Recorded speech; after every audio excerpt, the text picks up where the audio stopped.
Now, most people don't fail with discipline because they lack mental strength. Most people fail because they're sprinting during a marathon. Discipline is not about willpower. It's about longevity. So if you want to build discipline that lasts and you're tired of trying then just crashing out, then you need this marathon mindset. So in this video, we're going to talk about how to play the long game and how to build discipline that lasts in a world that is addicted to shortcuts. Now, you've heard the term that life is a marathon, not a sprint, right? Discipline is the same way. Discipline is a marathon, not a sprint. But so many people come into discipline with the sprinter's mindset. They want to know, how can I get money fast? How can I build a following fast? How can I lose weight fast? How can I build muscle fast? How can I fix my life overnight? They want everything fast. Where the fast women at, right? That's what I want to know. Fast results, instant gratification. That's all they care about. But with the marathon mindset, what we care about is we aren't too concerned about the short-term gains, right? Now, we'll appreciate them, we'll take them, we'll celebrate them, yes. But at the same time, we're concerned with long-term sustainability. We're concerned with longevity. See, a marathon mindset thinks in terms of decades, not days. A sprinter's mindset thinks in terms of days and not decades. Sprinter's mindset says, you know what? For the next 30 days, I'm going as hard as I can. No bread, no sweets, no snacks, no cookies. I'm going to stop watching TV. I'm not going out and party. I'm not buying no stupid stuff. Instead, I'm going to go to the gym. I'm going to eat clean. I'm going to read every day. I'm going to invest my money. I'm going to do everything that I need to do within these 30 days. Not going partying, not doing none of that. Right? Going hard. But a marathon mindset says, I'm going to be strong. I'm going to be steady. I'm going to be consistent. I'm going to keep progressing. I'm going to keep learning for the next 10, 20, 30 years. Right? A sprinter's mindset thinks intensity over a short period of time. A marathon mindset thinks consistency over a long period of time. All right? See the difference? One of my favorite quotes by Andre DeShield says, slowly is the fastest way to get to where you want to go. And I love this quote because it speaks to the process of what it means to be successful, not just in discipline, but in life.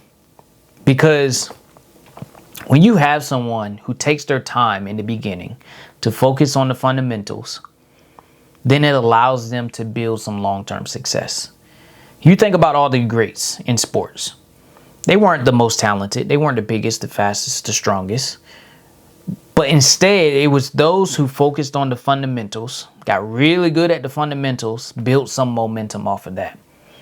And when they say slow, it doesn't necessarily, like slow is subjective. It doesn't necessarily mean you're moving at a snail's pace, right?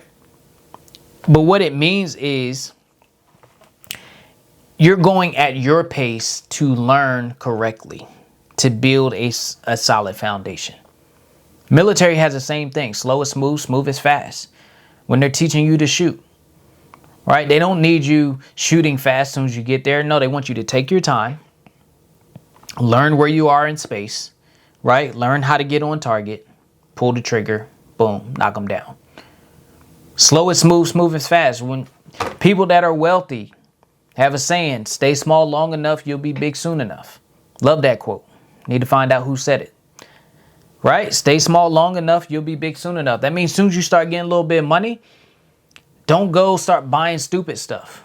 Instead, keep putting it away in assets. Keep dumping it away, because as those assets build up, that will allow you to have the luxuries and the pleasures, because your assets are going to be paying for them. And you get to keep your money. That's how they do it, right? So with the marathon mindset, they aren't too concerned with the intensity. They aren't too concerned with those short bursts. Instead, they're concerned with identity, because it's identity that's going to allow you to be consistent, and it's identity that's going to cause you to have the long-term success and sustain it, right? But see, many people will try to achieve their way to discipline through their actions. If I just do this enough, then I'll get the result. Then I can call myself whatever.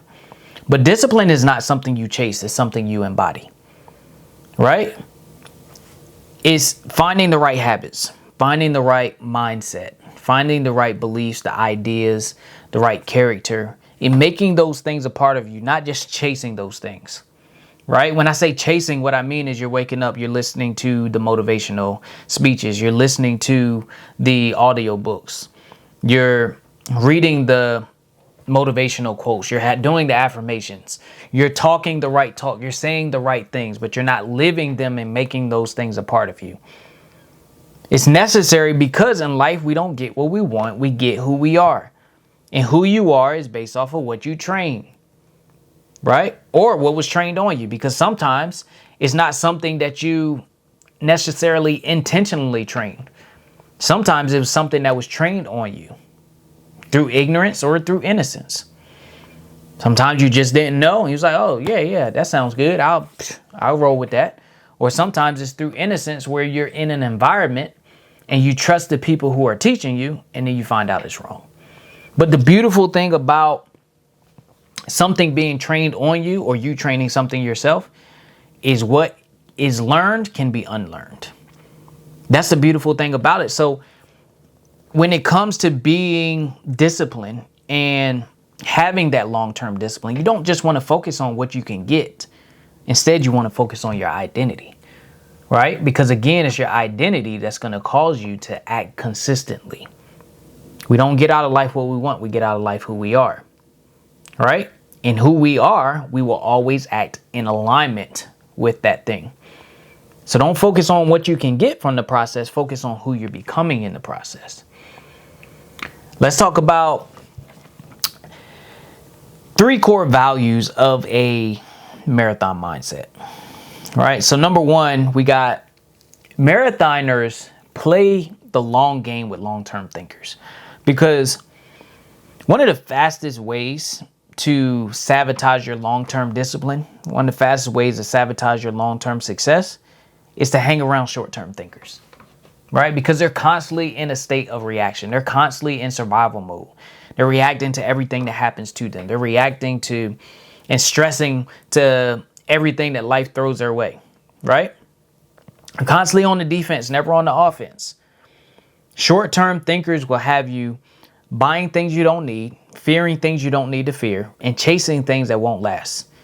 However, long-term thinkers, on the other hand, long-term thinkers will challenge you to be better, help you to think bigger, to help you to get money, build wealth. They will help you to delay gratification.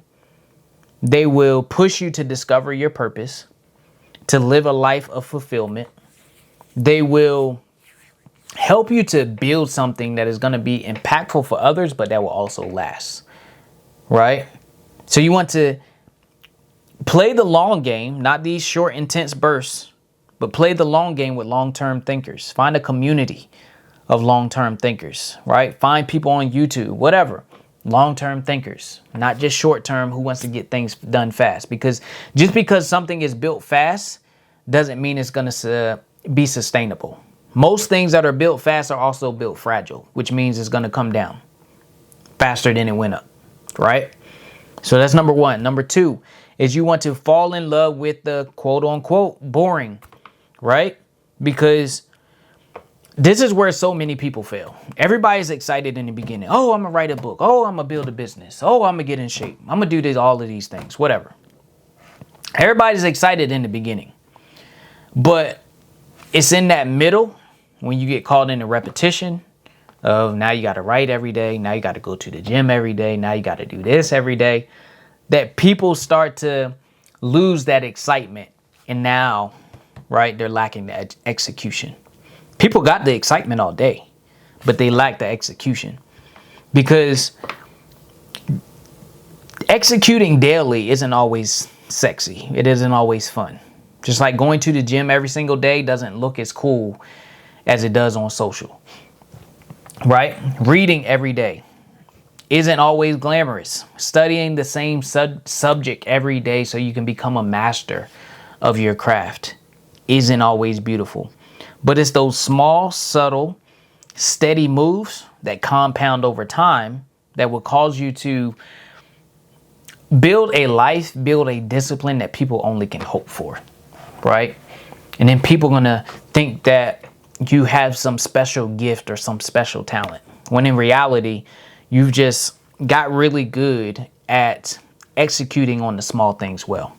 right? If you read 10 pages a day, that is 3,650 books a day. I mean, 50 pages a day, right? If you do that over 10 years, that's 36,500 pages. That is a whole new mindset. That is a whole new you. That person is unrecognizable, right? So you want to build through those small daily tasks of execution, right? And fall in love with those things, because it's those things that's helping you to become the person you need to become so you can sustain that long-term success.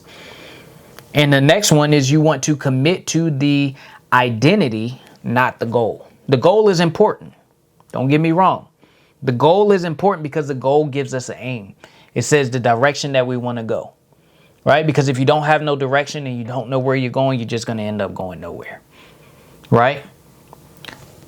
But the identity is what allows you to sustain that long-term success, because now you're not forcing yourself to do things, but you're acting out of alignment with who you already are. If you get the goal before you get the identity, you'll eventually lose it. But if you get the identity before the goal, you'll always have it, right? So those who focus on their identity and are able to shift their identity is those people who can have that long-term discipline, that long-term success, because they're not just doing things just to do them. They're not just forcing themselves to do things. They're not looking for motivation to choke down like medicine. And then, man, I just got to push through this thing just so I can do it, man. I just got to push through. But they're acting out of alignment with who they are. Like me going to the gym, I don't feel like going to the gym probably 6 out of the 7 days, right? Probably 7 out of the 7 days sometimes. But at the same time, it's not a negotiation of whether I'm going. I'm going to the gym. It's not even a question. It's not something I have to force myself to do. I just do it because I'm acting out of alignment with who I am, right? So commit to the identity, not just the goal. Again, the goal is important, but the identity matters more. Now let's talk about how do you build that long-term discipline and discipline that's going to last, right? Number one is you want to create routines and not just resolutions. So many people are sprinters in their mindset and they create these resolutions. Like, okay, on Monday, it's going to be all money, right? I'm getting money on Monday, right? New year, new me. Resolutions don't work. Routines work, right? And the best way to build a routine is, again, slow is the fastest way to get to where you want to go. Is to do it through small steps, doing it slowly, and keeping it simple. Again, slowly is subjective. So my slow may not be your slow. Your slow may not be my slow or someone else's slow, right? But slow doesn't necessarily mean you're moving at a snail's pace. Slow means you're taking your time to learn the things that you need to learn, right? To build a solid foundation so you can build off of that, build some momentum. So once things start speeding up, you're not speeding up with the wrong things, right? Slow, small, keep it simple. Routines work, resolutions don't. See, how I like to think about it is you want to make it as easy as possible to start and as hard as possible to stop. And you do that by starting small, starting slow, and keeping it simple. Next, you want to create an identity anchor. Now, we don't rise to our highest potential, right? Instead, we fall to our highest level of identity. We will always act in alignment to who we believe ourselves to be. We will always act in alignment with our identity. That's something that you can't outperform, right? Again, you might have a little bit of motion. You might get some results, some short-term gains, but you're always going to fall back to your highest level of identity. So until you shift your identity, right, nothing is going to change. So you want to create an identity anchor. This means just building a strong enough identity through your words and through your actions. Because it's when your actions and your words come together that you really create the consistency that you're looking for in being disciplined. But so many people, they just want to say the words. Oh, well, I'm saying this and I'm saying this and I'm doing these affirmations. Words are cool. Words are most important, but at the same time, it's not the end of the equation, right? It's like a GPS. If you tell the GPS, hey, I want to go here. Yes, you have a direction that you want to go. Hey, GPS, take me here. Hey, GPS, take me here. The GPS is just not going to take you there. Instead, you got to actually drive yourself there. You got to put it in gear, right? Take it out of park, put it in gear, and actually drive yourself there. Driving yourself there is the action. Your words is you telling the GPS, this is where I want to go, right? Once you align those things together, that's when you get to the place that you want to go. But you can only build that strong identity through your words and through your actions. What you do and say in repetition will become your life's condition. Next, you want to master the middle. Like, everybody's hyped in the beginning, right? Everybody's hyped at the end, but nobody wants to master the middle. The middle is where most people die off. But it's also where alignment happens. It's also where you build resilience. It's also where you're building your comfort with pressure and how much pressure you can handle, right? The middle is where everything happens. Like, for instance, I remember when I ran my first marathon, which was last year. And at the start, everybody's all hyped. Everybody's yelling, right? At the end, everybody's yelling, but there was this one part in the middle where there were no crowds, nobody. All you heard was just feet and breathing. That was my favorite part of the run because, number one, it represented the process of the work that everybody put in, right? But also it was familiar because I ran a lot in the morning, like 4 a.m. So it was almost like a comforting feeling just being back in my element of when I was running 6, 7, 8 miles at a time, right? By myself outside when it's dark. The middle is also where a lot of people were quitting. The people who didn't put in the work and they thought they could just go out there and do it because running a marathon sounds cool, right? I heard people calling their parents, calling their families, calling their friends. Hey, come pick me up. I'm done, right? Hey, I'm done. I can't do this anymore. That's when people start to quit on themselves. So the middle is the most important part. So you want to learn to master the middle, because if you can't master the middle, then you can't master your life. If you can't master the middle, you can't master discipline. The middle is where alignment happens. It's where you're shifting your identity. It's where you're becoming the person you need to become so you can do the things you need to do consistently, right? The middle is where all of that happens. And next, you want to learn to lead yourself well. See, I believe discipline is all about self-leadership, right? Discipline, many people look at discipline as something that is selfish because it always seems like you're focused on you and what you need to get. But discipline means it's your service to other people. Because when you can learn to control yourself well, when you can learn to do the things that you need to do, and you can help elevate your environment, that just helps everybody else around you. So discipline is about self-leadership. It's about learning to lead yourself well, because you're going to have moments where you don't have anybody else to call. You're going to have moments where you don't have anybody else to support you, and you got to make the hard decision yourself. You're going to have to coach yourself through it when no one else is there to clap for you, when no one else is there to encourage you, right? You're going to have to make the hard choices. You're going to have to choose your principles over your preferences. You're going to have to choose to take action versus soaking in your excuses, right? And giving into your excuses. Because as the saying says, every excuse is valid, right? But none of them lead to success. None of them lead to progress. Right? So you got to be able to coach yourself through those moments. That is all about self-leadership and learning to influence yourself. Learning to know how to coach yourself through those tough moments when no one else is around. So you want to learn to lead yourself well, right? And last, you want to set up your environment to win.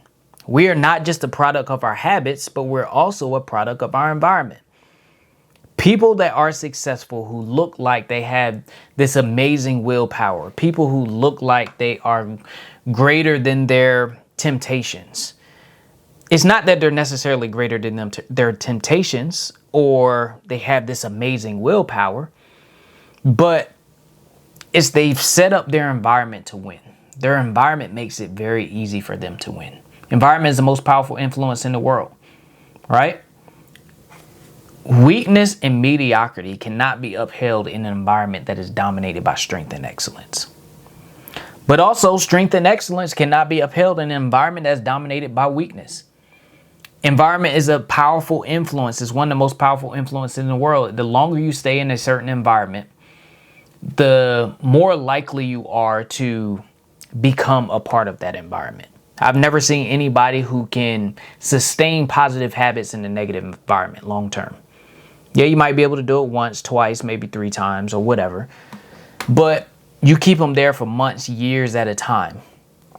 It's going to be very hard to sustain those positive habits because we will always be a product of our environment. So you want to set up your environment to win, set up your environment for success. But I hope you enjoyed this video. Make sure you like, comment, subscribe, only if you got value out of this video. And I will catch y'all in the next one.